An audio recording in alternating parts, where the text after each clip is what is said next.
but we have two exciting presentations to hear today, so we should begin. So welcome and thank you for attending today's Novo Nordisk for Healthy Populations / Banting Diabetes Center joint clinical population health research in progress rounds. So I'll just start off with a land acknowledgement today. So we would like to acknowledge that the land that the region of Peel sits on is part of the treaty lands and the territories of the Mississaugas of the Credit. We acknowledge that this land has been inhabited for and cared by Indigenous peoples for many centuries, including the Anishinaabe, the Huron-Wendat, the Haudenosaunee, and the Ojibwe-Chippewa peoples.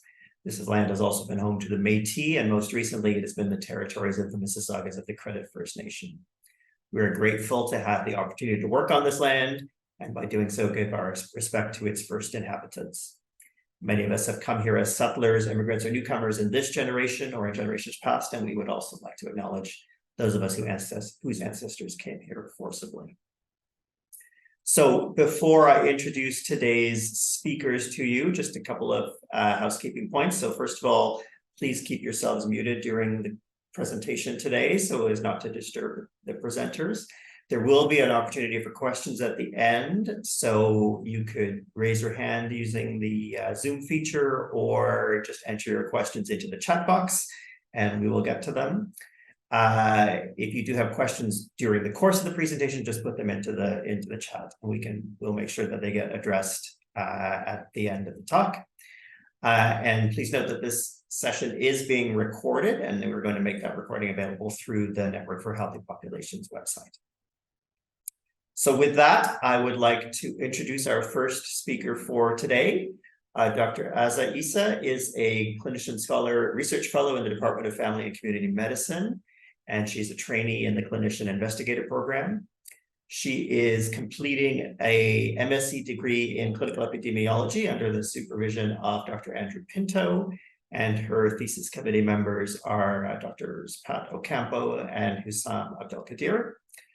Her work is supported by CIHR through the Canada Graduate Scholarship and also through the Black Research Network's Ignite grants. And her faculty advisor for today's session is Dr. Ananya Banerjee from formerly U of T, currently McGill. Dr. Eissa's talk is entitled Racial Disparities in Diabetes Screening at a Large Primary Care Center. So with that, Azza, go ahead. Thank you so much for the kind introduction. And I just want to acknowledge the network and thank them for allowing me to present the initial findings. It's research in progress, but I'm very happy to be here to share this work. So let me make sure that you can see my slides. Yes? Yeah, we can see them, Azza. Okay, so my talk today is about racial disparities in diabetes screening at a large primary care center, which is the St. Michael's Hospital Academic Family Health Team. We've already done the land acknowledgements. I just want to start by saying that the Canadian Medical Association has shown that what makes Canadians sick, about 50% of it is our life, the income, our early childhood development, our social safety net, gender, race, Aboriginal status, and housing. 25% is related to healthcare access and wait times. 15% is related to our biology, genetics, and 10% is related to our environment, air quality, and civic infrastructure. So what would an upstream health system look like? We like to always think in family medicine and public health to remember that the system of tomorrow has not yet been built, but will be the product of our vision and effort today. We recently published a paper about what would implementing high-quality primary care look like, especially through a health equity lens post the COVID-19 pandemic. Now, diabetes is one of the major leading chronic diseases, which is predicted to increase in the next 10 years. 40 million adults in Canada live with diabetes. 30% of this number are living with type 2 diabetes or pre-diabetes, because type 1 diabetes is also included in the 40 million. It is predicted that 1 in 3 will be living with type 2 diabetes or pre-diabetes in 2025, compared to 1 in 4 in 2015. And unfortunately, 1.4% of that number don't know that they have it yet. There are huge economic impacts in Canada when it comes to diabetes, and the percentage of Canadian population with diabetes, as it gets larger, the billion of dollars that are direct cost of diabetes diagnosis and treatment are expected to increase. It's projected to be 39 billion Canadian dollars by 2028. This is a figure from the COVID science table and some of the research that was done by the Department of Family and Community Medicine, showing that the prevalence of diabetes increased over COVID, and there was some delay in the diagnosis in the earlier phases of COVID in 2021. However, in the recent phase, we have caught up in terms of doing diabetes screening. But this is looking at different provinces, Ontario and different cities in Ontario, not accounting for the different socio-demographic factors. So there are many knowledge gaps. When we think of Canada, we think of the lack of race and ethnicity data, which are not routinely collected. We know that the incidence rate of diabetes in Canada is double in African, Caribbean, and Black population and triple in South Asian communities. There were non-stratified data in the past that showed that mortality rate has decreased, potentially because people are living longer with the disease, but there were no race stratified data. The first Stat Canada report on mortality inequities in Black people in Canada was released in February of 2023, earlier this year. And it showed indeed that there is a gap in terms of type 2 diabetes related mortality. Black men have a higher mortality than white men, and also higher than Black women, 5.3% higher rates. However, when we think about equitable screening, it becomes a challenge. A recent paper that was published in the Annals of Family Medicine, actually the Annals of Internal Medicine, showed that even when we consider BMI, the BMI cutoff is different based on different ethnic groups. So actually, to have the same risk of developing type 2 diabetes, Black Americans would have to have a BMI of less than 18.5, which is considered normal to underweight, compared to a white American with a BMI of 25. Similarly, Hispanic Americans, a BMI of 18 compared to a BMI of 25, which makes us think, should we be screening people with a lower threshold for the BMI from ethnic minorities? Again, these are the questions that don't have clear answers. A study that was done here in Canada in ICAS also showed that there was an increased risk, but looking now at ethnicity and sex, not BMI.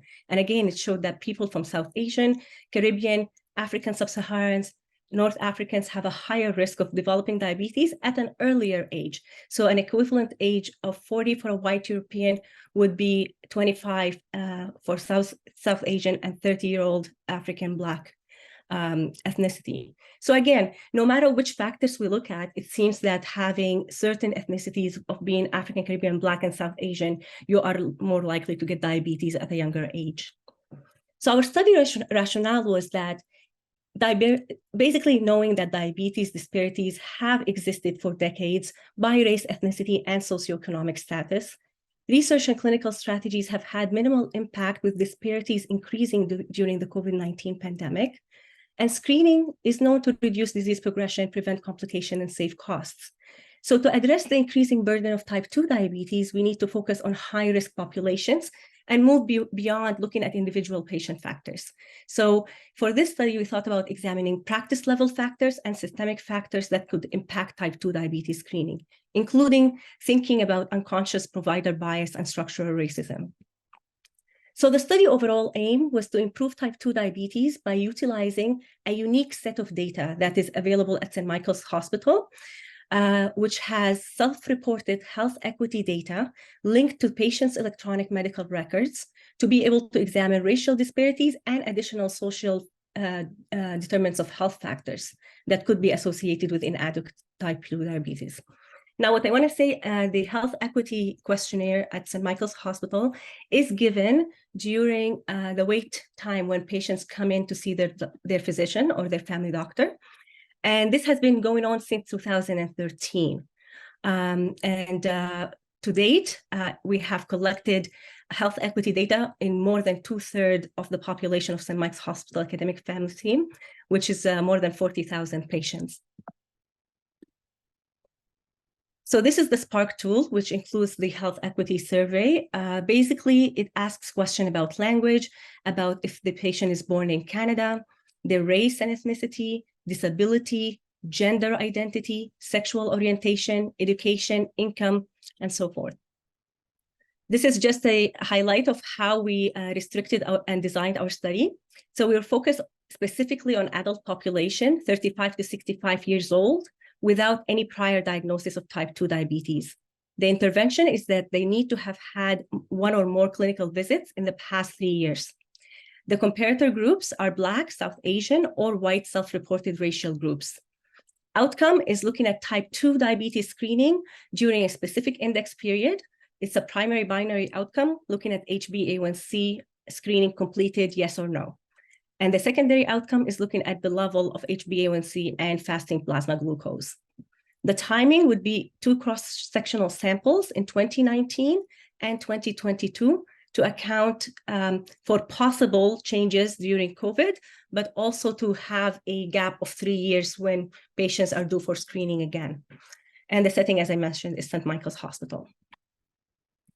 So our primary research question was simply, is there an association between self-reported racial ethnic group and the prevalence of inadequate type 2 diabetes among individuals who are undiagnosed and are eligible for screening? And then also the primary question asked, what factors are significantly associated with inadequate type 2 screening amongst these patients who were previously undiagnosed? The secondary research questions are focusing specifically on the association between self-reported racial ethnic groups and the prevalence of type 2 diagnosis. So now looking specifically at HbA1c level, and to see if there is any change in the trend in the prevalence of type 2 diabetes screening and diagnosis post the COVID-19 pandemic. However, this is not the main goal of the study to compare pre and post. We just didn't know if we would have enough samples. So we decided to have 2 separate time points in case we don't have enough numbers to have large sample size. So this is just a diagram showing the point of the study and the cross-sectional sample looking at one time, measuring all exposure and outcome at the same time. So this is the cohort creation. So sample 1 would be basically looking at the 3-year look-back window between July 1st, 2016 to June 30th, 2019. And the index, the measurement period will be between July and October, and we actually did July to December. So we have 2 points, HbA1c screening 3 months post the look-back period and 6 months post the look-back period. These are the inclusion criteria, which I mentioned. We also wanted to include high-risk patients, so we collected BMI, patients who are on any active antihypertensive medications, lithium and antipsychotic medications, which are known to induce diabetes, which family doctors should be screening for diabetes if patients are on these medications. Exclusion, as I mentioned, if you have any type 2 diagnosis based on the ICD diagnosis, as well as based on the lab values, just to account for the discrepancies sometimes in the diagnosis field in electronic medical records. And also the exclusion is if patients did not answer a single question in the health equity survey. So we wanted to include all the patients who have at least attempted the health equity survey. So I've already mentioned the exposure classification, and we can go through the race groups if you'd like later. And the outcome classification, as I mentioned, adequate diabetes screening and the level of HbA1c and fasting plasma glucose. I just want to spend a little bit on this slide because it's a huge undertaking to create this cohort. So the covariates that we were collecting include sociodemographic covariates, practice-related covariates, as well as clinical covariates. So we have age, race, gender, Canadian-born language, income, housing status, and disability. The clinical factors include what I've already mentioned in terms of medications. We also wanted to include up-to-date pap smear just as a second opportunity for sensitivity analysis in terms of if they're up-to-date or not. And I'll explain that a little bit later about how we came up with which covariates we should be collecting. Now, the practice-related factors are provider type, resident, physician, nurse practitioner, dietitian, etc., and the number of clinical visits in the 3-year look-back period. These are just the medications that we collected in terms of antihypertensive, all the different classes. And in terms of the antipsychotic, we focus specifically on the ones associated with metabolic disease and metabolic syndrome. Our analytical method is just basically looking first at a descriptive analysis and then following it with inferential statistics. So for the primary question, we will use logistic regression. And for the secondary question, we will use linear regression. So our target population, when we did this analysis, would be first looking at patients with inadequate screening, as I described. So we pulled all the patients who have not had any HbA1c in the last 3 years and who have not been on any diabetic medications, which are basically eligible for screening and not diagnosed with diabetes, or at least living with undiagnosed diabetes. And we found that all these patients have actually answered the health equity survey. The age, the mean age was 47 years, plus or minus 8. The male to female ratio is 0.8 to 1. And the number of clinical visits, the mean is 15, plus or minus 9. Interestingly, there was a patient who has actually been seen in the clinic for 281 visits in the last 3 years. That's the highest number, and the lowest obviously is 1. So we are in the process of completing the cohort creation. We have most of the data collected. In total, we have 10,014 patients who fulfill the criteria of inadequate screening. These patients have responded to the health equity survey. However, when it comes to the race question, we were really interested to see how many of these patients have answered the question because of selection bias, and what should we include in terms of assessing for that.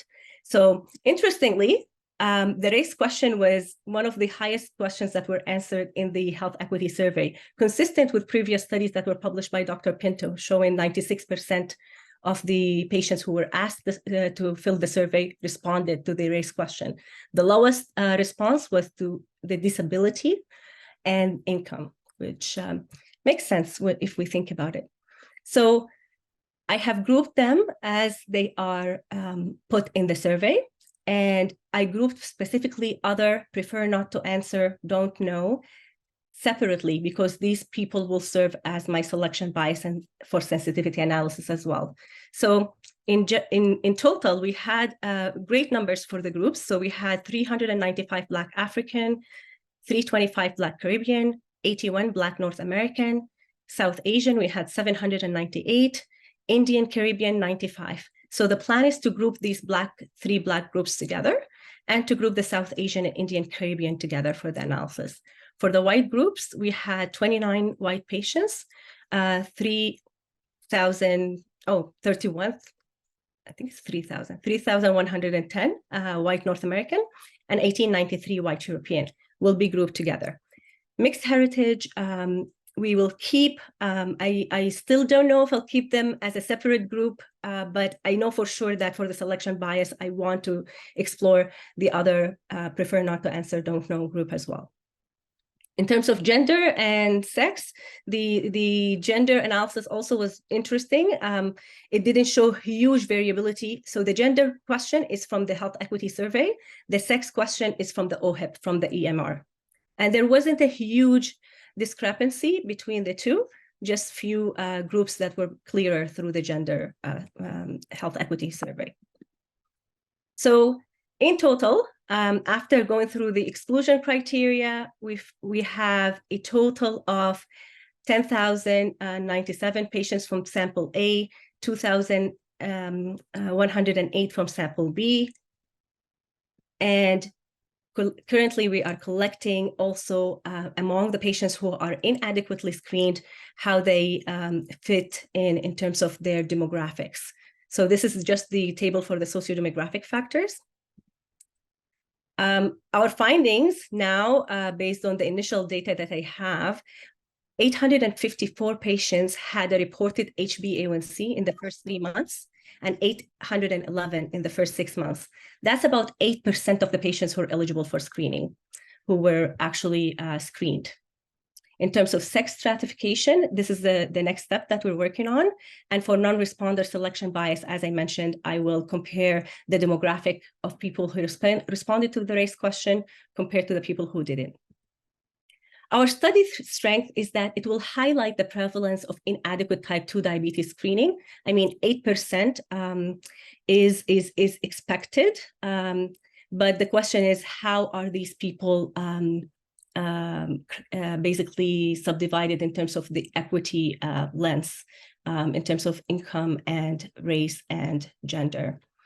We will examine racial disparities and these factors using the health equity lens that I mentioned, and we are including sufficient covariance that will enable us to draw meaningful inferences.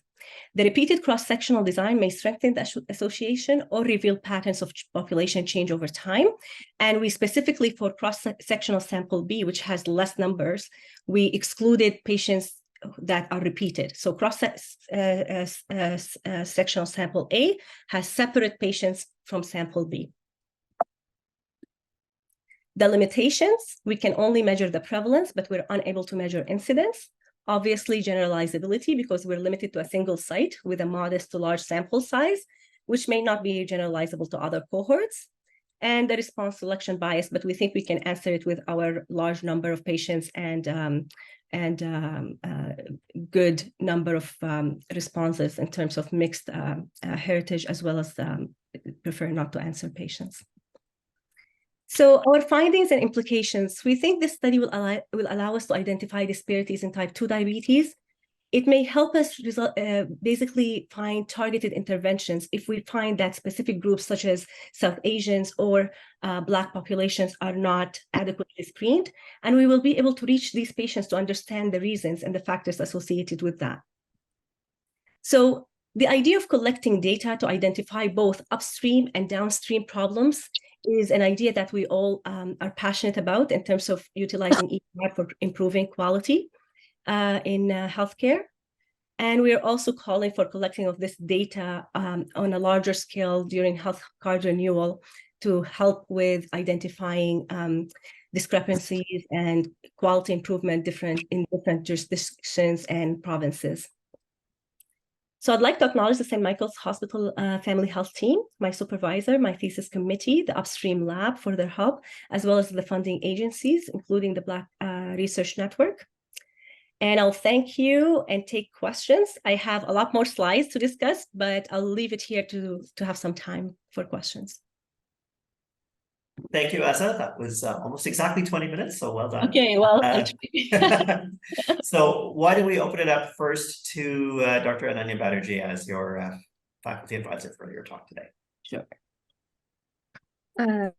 Thanks, Azza. I really enjoyed your talk, and I really appreciate just being updated on all the incredible work that's being done in the upstream lab. I'm a great fan of many members who are leading that lab, including Dr. Andrew Pinto.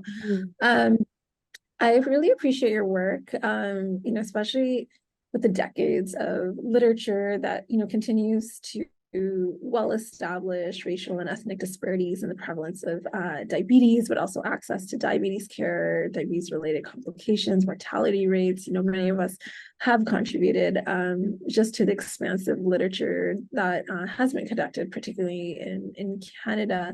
And I really appreciate a new lens that you're actually bringing is screening, which I do believe has been quite under-researched. So you're definitely bringing a new dimension into the diabetes research and practice world when it comes to understanding ethnic racial disparities. For time, I do have one pressing question, which actually relates to Mavra's question in the chat. So I believe they and I were kind of thinking along the same lines. So I appreciate when you started off, you really compelled us to think, and we can all agree, do we take an upstream lens when it comes to our healthcare system? And I think we hopefully can all unanimously agree, no. My question is, then we ask, well, how do we take an upstream diabetes care in primary care, right? Which is essentially what your work is really alluding to. And then we think about, is risk equitable? And definitely not based on the data, because there's clear racial disparities.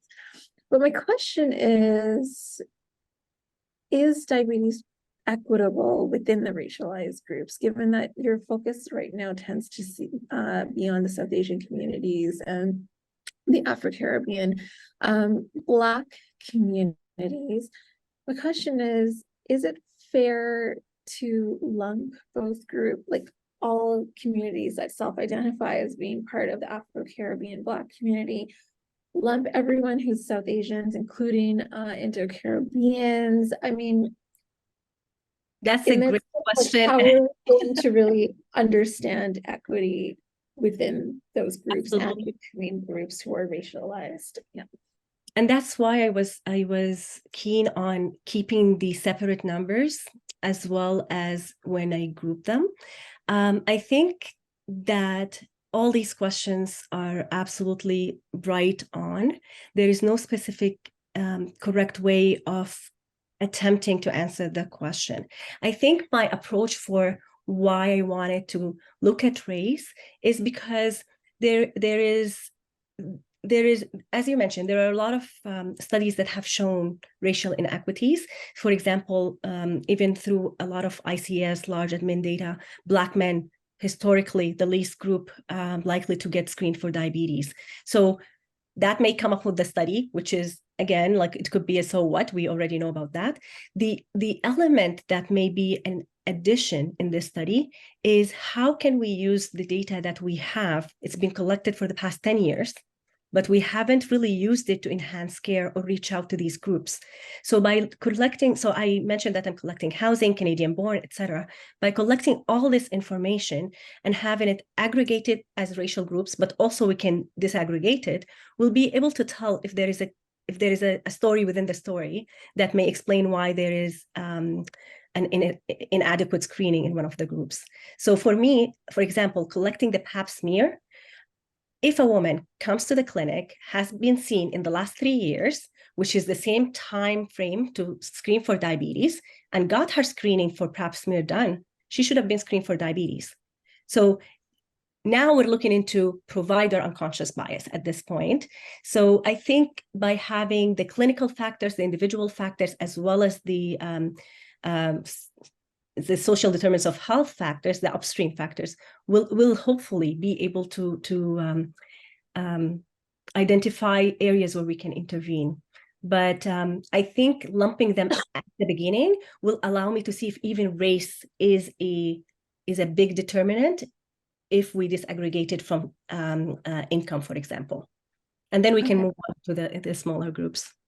That's fair. I would just caution framing it as race as a determinant. I would try to also strive to see, given that your focus is structural racism, as you talked about. It's based as a proxy for racism, to be honest. And I didn't show this specific slide because it will be confusing for many people, but I spent a lot of time thinking what we will control for, what we will not control for. And we can talk about this, but the idea is control only for the practice level factors, not for these factors or the downstream factors, because these are the factors that we can actually intervene in, and that will tell us the story of, are we doing an adequate job in terms of screening patients? So now we know only 8% are getting screened, but the question is, how do these 8% fit? Are they just because they have high blood pressure and the doctor automatically will screen because you need to do that for blood pressure control? So this is the approach I'm taking, but I'm welcoming any suggestions because we just got the cohort created now. Okay, well, I know over time I could sit here and have a very long conversation with you and many others in this room. Everybody knows, the activist I am in the diabetes research. So I, again, just want to applaud you and congratulate you for this work. And I really look forward to following the work and really hope it truly addresses structural inequities. That's not a one size fits all, but that's also tailored according to every racialized group based on their historical and contemporary forms of racism that they experience. So I'll end with that. Thank you. Congratulations. Thank you so much. Thanks. And I don't know that we have any other questions popping up right away. So why don't we shift to our second presentation? But thank you, Azza, for an excellent talk and a thought-provoking discussion. So our second speaker is Dr. Mavra Ahmed. Dr. Ahmed is a research associate at the Department of Nutritional Sciences and in the Joanna and Brian Lawson Center for Child Nutrition at the University of Toronto. She is also an adjunct professor at Ontario Tech University. With expertise in food and nutrition policy, Dr. Ahmed's research focuses on driving equity-focused policy shifts by determining the relationships between determinants of health, dietary patterns, and nutrition-related behaviors. She builds knowledge to improve the health of vulnerable populations, particularly children and adolescents from racialized or other marginalized groups. Dr. Ahmed's supervisor for this work is Dr. Mary Labbe from the Department of Nutritional Sciences, and her faculty advisor for today's talk is Professor Daniel Sellen. So the talk is entitled Exploring the Canadian Food Environment, Its Characteristics and Implications for Diabetes Risk. So go ahead. Thank you so much for that introduction, Dr. Shah, and good afternoon, everyone. And I'm really excited to be presenting for these research rounds. So really, thanks for giving me this opportunity. Today, as Dr. Shah mentioned, we'll be exploring the Canadian food environment, but I've structured my talk a little differently and more broadly, and really how it applies to you and really understanding the nutritional quality of the food environment that you see around you and its implications for health outcomes. So just to disclose, I am supported by Feeding Kids Nourishing Minds, which is a research initiative funded by a grant from President's Choice Children's Charity and by U of T Joanna and Brian Lawson Center for Child Nutrition. However, the funding sponsor was not involved in any of the present research. So really, I'm preaching to the choir when I say that, almost 63% of Canadians and 31% of Canadian children and youth are either overweight or obese. An unhealthy diet is the leading risk factor, which is contributing to mortality in direct association with this increase in the prevalence of overweight and obesity. But what many of you may not realize is that Canada ranks actually as one of the worst among the OECD countries for their adult obesity rates. And this is linked to our diets, where 1/3 of the calories that we're consuming come from some type of processed packaged foods that we see around us. So when we look at our food environment around us, we have our modern Canadian food supply, which includes a vast amount of eating options, right? We have our snack foods, ready-to-eat foods. We have highly processed, high sugar, sweetened beverage foods, which are readily available in our fast food outlets, in vending machines, in our school and workplace cafeterias, at gasoline stations. So really what is happening is that across all segments of the population, what we're seeing is people are eating out way too often. We overconsume nutrients to limits. Those are the sodium, saturated fat, and sugars. We drink way too many sugar-sweetened beverages, and we're eating highly processed food. So therefore, our unhealthy eating habits are going to be associated with our poor health outcomes. But our eating habits are a reflection of our food environment. So the food environment is defined as the collective physical, economic, political, and social cultural surroundings, opportunities, and conditions that influence our food choices and nutritional status. And they really shape the availability, our accessibility, even the affordability and social acceptability of our choices. But it's important to note that our eating habits and preferences as a child will tend to transition to adulthood and thereby impact our health outcomes. So as you can see, really our eating habits, our eating choices are more than an individual choice. They're influenced by our environment. We also have our social determinants of health, which are the social and economic factors that influence our health, where we live, where we work, our socioeconomic status. And then we have our for example, our in socioculture's influence, which is our peer influence, our interactions with our friends, family, colleagues, the role modeling that we are receiving at schools, what kind of knowledge, attitudes, and behaviors we're building about nutrition and food. And then we have our community accessibility, our grocery stores, the types of restaurants and fast foods that are around us, even local policies and programs in place to encourage healthy eating. What do those look like? Our built environment also plays a role in our food choices. in our food environment. And lastly, we have more of a macro level impact at the higher level, where we have more of a distal impact on our choices. But again, it's important to recognize the factors such as climate, agriculture, economic and political structures around it that will influence food production and distribution systems. But let's put this a little bit more in context about type 2 diabetes, which is one of a common chronic conditions, particularly among children and youth, but also among adults as well. And some of the key modifiable risk factors for type 2 diabetes include obesity, an unhealthy diet, and a sedentary lifestyle. And there are individual interventions which are proven to effectively reduce or delay the onset of type 2 diabetes. But ultimately, I think it's important to recognize that factors at the family, community, and society levels could have profound effects also, which is going to impact our diet, our physical activities, thereby influencing our risk of diabetes. So when we are looking at changes to promote healthy behaviors, we want to look not just at the individual level, but changes that can be best achieved with multi-level interventions that consider factors at interpersonal, community, and public policy level. Which brings me to this slide, where what I'm highlighting over here is that we want to shift the responsibility from an individual to creating overall healthier environments to make or to enable healthier food choices and make healthy eating an easy choice for everyone. So in addition to the traditional dietary guidelines, which you're quite familiar with, we have Canada's Food Guide, for example, as well as you might have seen this % daily value figure on nutrition facts table indicating to you whether a product is high or low in a particular nutrient. We also have mandatory information that's required on our food products in the form of nutrition facts table, or you may have seen calorie labeling on many of the restaurants and fast foods as well.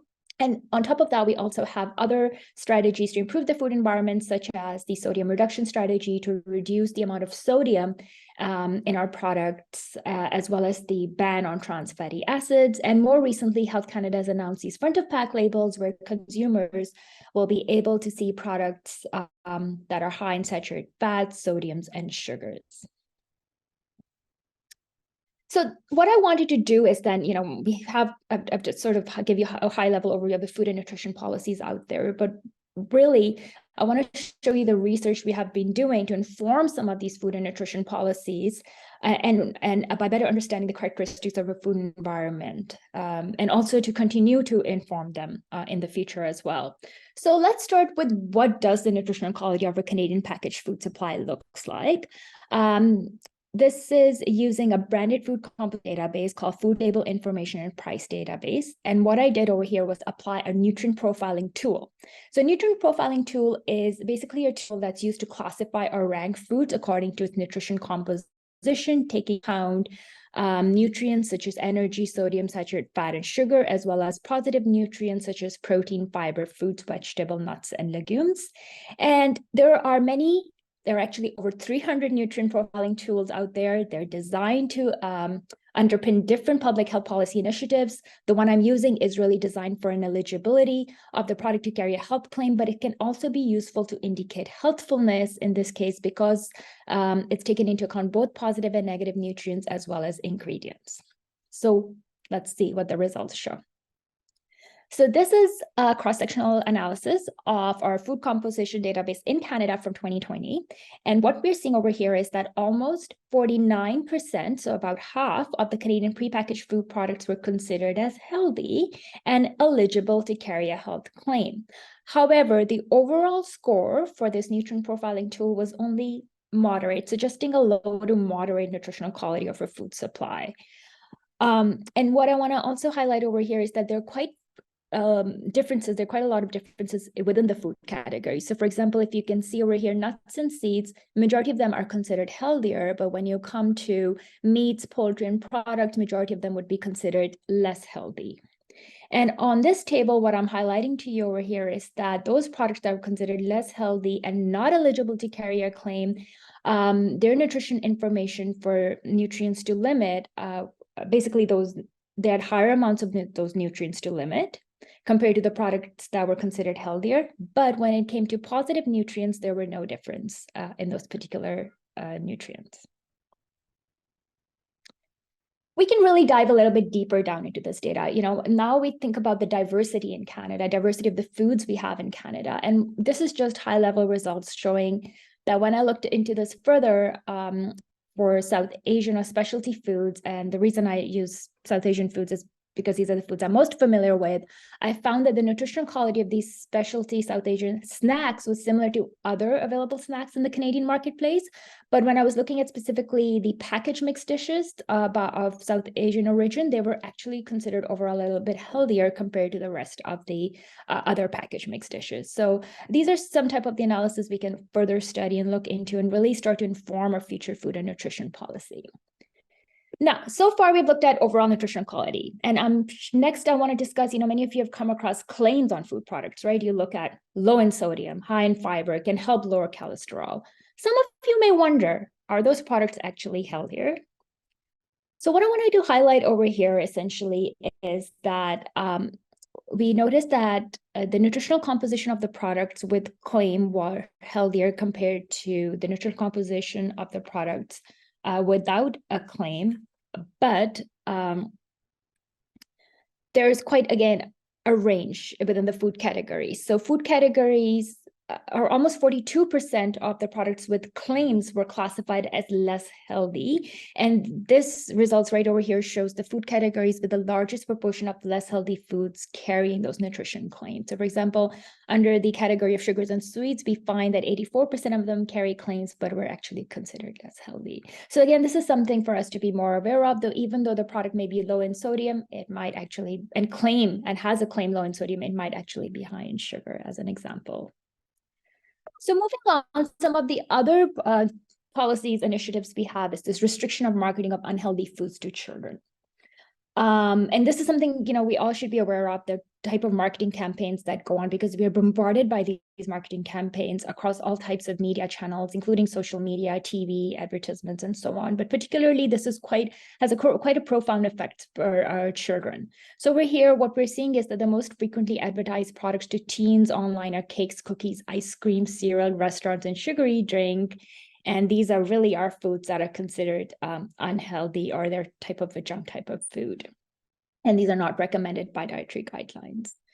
So when we look at the nutritional quality of these particular products, what I'm showing to you over here is that those products that display some sort of a child appealing marketing, like a cartoon character or like some sort of an image or a text, they exceeded the nutrient thresholds for those nutrients to limit that I talked about, saturated fat, sugar, and sodium, in comparison to all the products here. Particularly, you can see over here, 10% of the products are exceeding the nutrient thresholds for all three of these nutrients, compared to only 4.7% of the overall sample. And these products are displaying child appealing marketing on their packaging. So again, something for us to be aware of.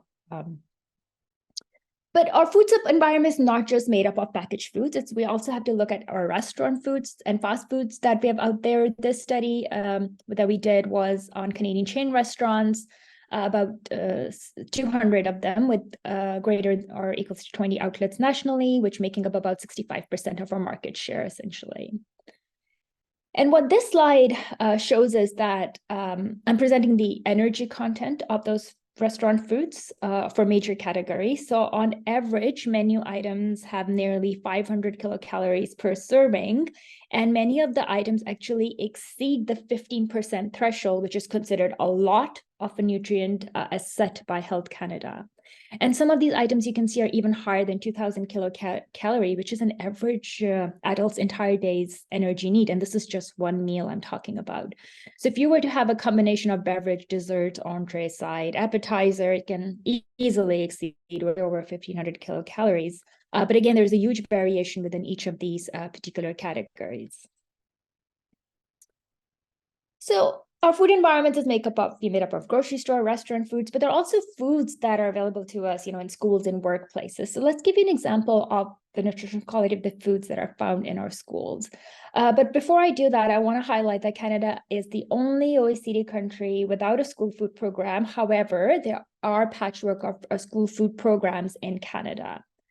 So first of all, highlighting that this is a study that we did recently on looking at the perspectives of parents and caregivers on what they think about having a school food program. We know that having food is critical and having access to food at school is critical, particularly there's tons of research on why healthy food choices at school can make a difference in the learning environment. So the evidence is there as to why this is important, and the government really needs to act on it and really just get it done. This is by a mother of two. When we did the study, we saw that 73% of parents or caregivers reporting having a school food program at their schools, of which 64% reported participating in some form of school food program. But what about the nutritional quality of these school food meals? So over here, what I'm showing to you is on average, the amount of different nutrients in by different meal types. So for example, on average, we find lunches almost have about 800 milligrams of sodium. And over here, we can see that snacks and breakfast tend to have almost 25 grams of sugar. And this is, coming from one meal. So again, quite high, because the recommendation for sugars, for example, is anywhere from 25 to 36 grams a day. But not to note that there is also a high level of protein or some positive nutrients within these meals as well. So far I've shown you the characteristics of a food environment, but it's going to impact our intakes, and it's going to impact how we view nutrition, how we behave towards nutrition as well. So this is a National Nutrition Survey, data from National Nutrition Survey that we see. And what you see over here is that we have a high prevalence of inadequacy of our intakes of vitamin A, C, D, calcium, magnesium, really, again, reflecting what we're consuming and what perhaps we're not consuming. But what I want to talk about also is how the social determinants of health and our other factors tend to impact our intakes. And this data is from the US, but what I want to highlight from this study is a national nutrition study also from the US that I did. What I want to highlight is that the top food categories contributing to sodium intake will differ in terms of their percentage contribution by poverty income ratio. So for those, for example, in the lower bracket of the poverty income ratio, most of their sodium intakes tend to come from categories such as soups, burritos, and tacos and burgers compared to those in the higher income bracket. We also see this similar data by ethnicity. And what I want to highlight, for example, over here is, for example, the population group of Hispanics will tend to have majority of their sodium intake come from burritos and tacos. But these are only the top 15 categories I'm showing by overall in terms of the top sodium contributors for overall population. And what I'm missing over here is rice, which actually contributes almost 7.7% of the total daily sodium intake for Asians, and chicken nuggets, which contribute almost 2.6% for Blacks. So again, highlighting the importance of really understanding the data by our social determinants of health and by our demographics as well. What about for children and adolescents? What types of food categories contribute to intakes at school? So this is from Canadian data, from a Canadian Community Health Survey. And what I'm showing to you is the sandwiches and other bakery products tend to be the major food categories contributing to intakes of energy and sodium in schools. But again, when we look at particular high sodium categories, they tend to differ. And of course, top energy categories will also tend to differ. But we don't just stop there. We want to look at how individuals' nutrition attitudes and behaviors towards nutrition also play a role in impacting diets. So over here, what I want to highlight is that, first of all, Canada's food guide encourages cultures and food traditions as part of a healthy eating. And from our stakeholder analysis with parents and caregivers, we noticed that there were quite a similar proportion of people agreeing and disagreeing to whether their children are bringing mostly cultural traditional foods to school. And they had different reasons for that, but they all agreed on accommodations for cultural, religious, dietary practices and culturally appropriate food, and the importance of developing school food programs and school food meals. So again, diet quality can also differ by immigration. So again, this is quite new data where we're showing that the diet quality is slightly better for those individuals who indicated that they immigrated to Canada versus those who indicated that did not immigrate to Canada. But we can further look into this by the length of immigration, and it was very there was a much difference between the length of immigration, the diet quality by the length of immigration. But again, this data can be further looked into by different ethnic groups as well. So how do you decide, right? Really, the question is, with so many options to choose from when you're in a grocery store, and I've shown you so many public health policy initiatives that are out there. There's a whole bunch of foods that you have to pick. How do you decide? I mean, realistically, you can't use all those nutrient profiling over 300 that I talked about while shopping for foods at a grocery store and restaurant. And how do you find foods that align with recommendations for you if you have a health condition?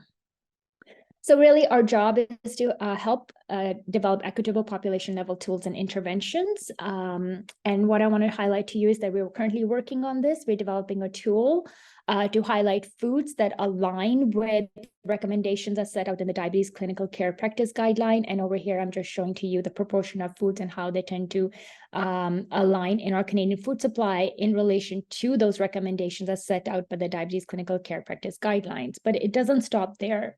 We can actually use this data and mobilize technology as a population level tool and intervention to to basically, so our consumers can have access to it. So over here, you can see the information, product information can be displayed as a traffic light or a star light or the gauge logo that I showed on the previous page. What you're going to be seeing on our products is this magnifying glass that Health Canada has mandated. And over here, what we're seeing is that once you pick a product, you can actually find a healthier alternative using this application.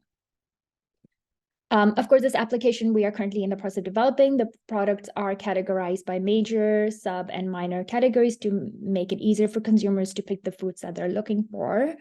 And we did test it out, and we saw this app actually rated quite highly in terms of the information it was providing, the believability and understanding of the nutrient levels in comparison between products. But what I just want to say is that there's a lot of work ahead of us still.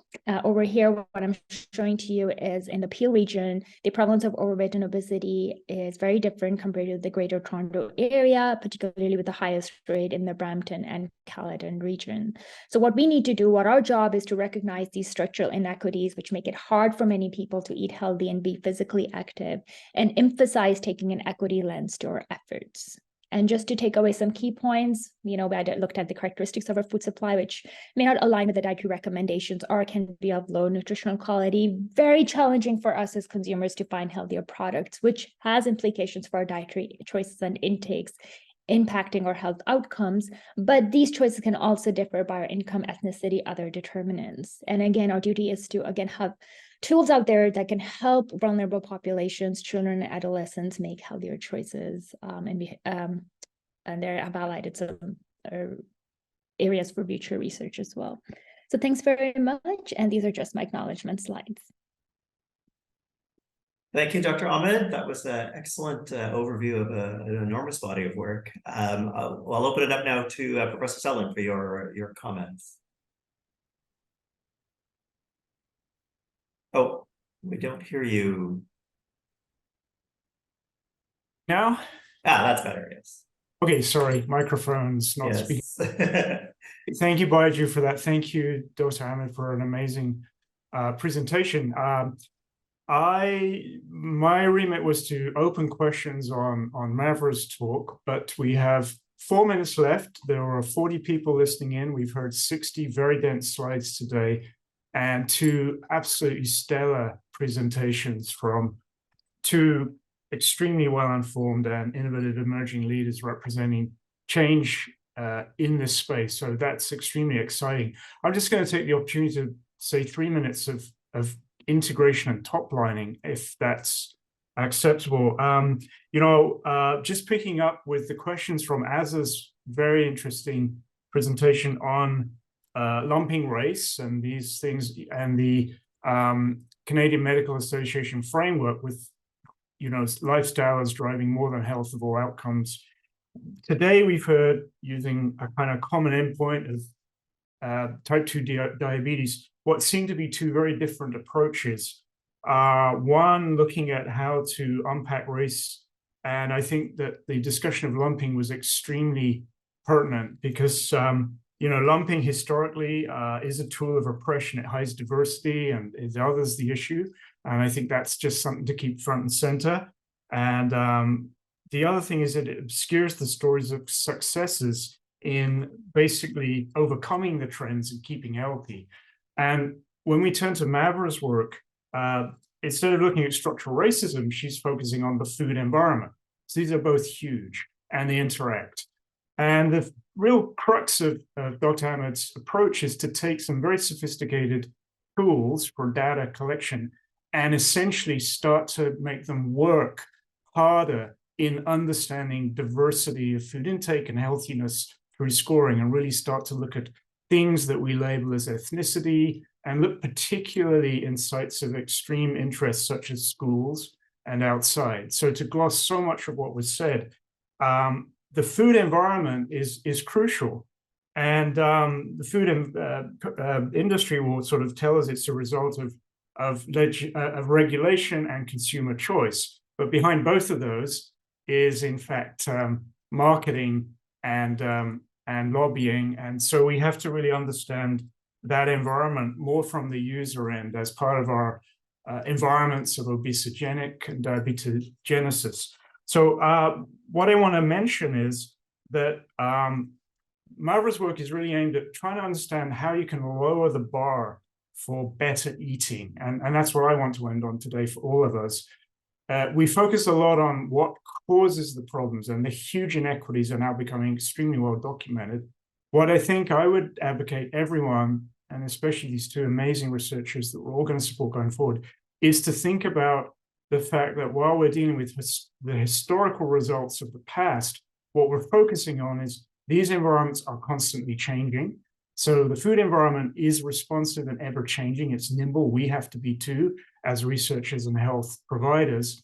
And so is structural racism. So as we look forward, we're looking for the success stories. And so as we look at these data, let's look for the positive trends where they appear and figure out how those are already perhaps being achieved. And so who eats well in schools, who gets screened, those are the interesting questions not to lose sight of. So I'm sorry we don't have time for a richer discussion, but this is an absolutely amazing start to this family of I think, very, very leading edge research projects. And thank you to both Azza Eissa and to Dr. Ahmed today. Well, thank you also for those really, that was, you know, a lovely synopsis of the whole event. And I'm afraid we are out of time, so we can't take any more questions. But thank you to both of our presenters, Dr. Eissa and Dr. Ahmed, for really a great presentation. Do please complete your evaluation for this session. The link has just been posted in the chat and will also be coming on your email. And then do please join us for our next network event, which will be the seminar series. Our next session on November 20th will be Dr. Diana Sharafali, who many of you know from the Faculty of Nursing at McMaster. So thank you so much, and have a good afternoon.